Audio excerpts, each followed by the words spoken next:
spooky season, I used some greens, purple, orange, and instead of a black base, I decided to use gray instead. And I did something a little bit different in this one, and I'm really happy that I did. So I did a ring pour in the center, and then I scooped it to like stretch it out across the canvas. And I feel like that created a lot of depth and dimension in this painting.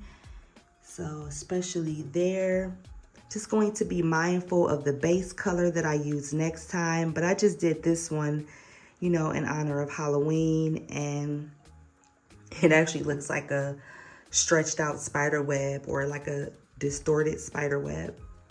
But I really, really love how this turned out.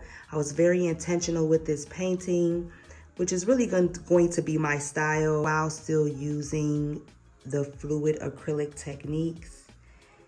And I cannot wait to do more of these, but thank you for watching and happy Halloween.